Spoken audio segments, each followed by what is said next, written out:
Dalian থেকে Beijing প্রায় ৯০০ কিলোমিটারের দীর্ঘ পথ। কিন্তু এই যাত্রা ছিল না শুধুই এক শহর থেকে আরেক শহরে যাওয়ার গল্প, বরং অনেক বিশ্লেষকের মতে এই সফরের মধ্যে লুকিয়ে আছে চীনের এক সূক্ষ্ম কিন্তু শক্তিশালী কূটনৈতিক বার্তা।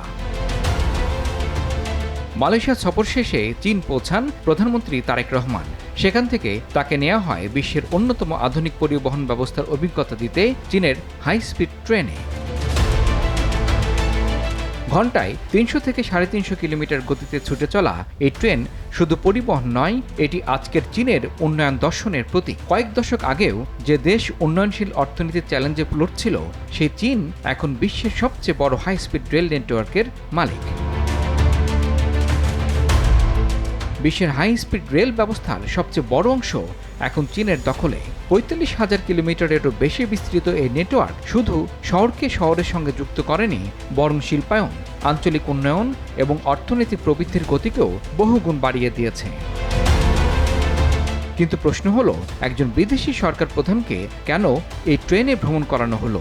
আন্তর্জাতিক সম্পর্ক বিশ্লেষকদের মতে এটি চীনের বহুদিনের পরীক্ষিত কূটনৈতিক কৌশলের অংশ।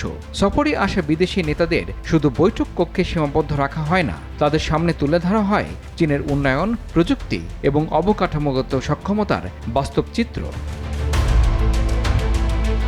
অর্থাৎ চীন যেন বলছে, আমরা শুধু উন্নয়নের কথা বলি না, উন্নয়ন দেখাতেও পারে। এই কৌশলকে অনেকে বলেন হাই স্পিড রেল ডিপ্লোমেসি।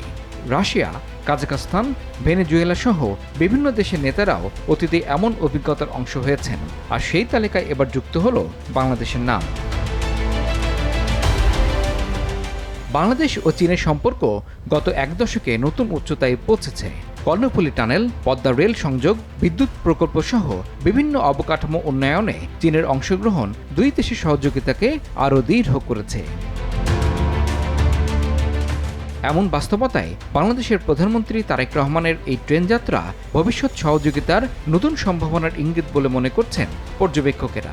কারণ বাংলাদেশও দীর্ঘদিন ধরে রেলভিত্তিক যোগাযোগ ব্যবস্থার আধুনিকায়নের পরিকল্পনা করছে। কূটনীতির ভাষায় প্রতিটি সফরের প্রতিটি মুহূর্তেরও অর্থ থাকে। কোন শহর বেছে নেওয়া হলো, কি দেখানো হলো, এমনকি কোন পরিবহন ব্যবহার করা হলো, সবকিছুই এক ধরনের বার্তা বহন করে। তাই দালিয়ান থেকে বেইজিং কয়েক ঘন্টার এই ট্রেন ভ্রমণকে শুধুই যাতায়াত বলে দেখার সুযোগ কম, বরং এটি হতে পারে উন্নয়ন, প্রযুক্তি, অবকাঠামো সহযোগিতা এবং ভবিষ্যৎ বাংলাদেশ চীন সম্পর্কের এক প্রতীকী অধ্যায়।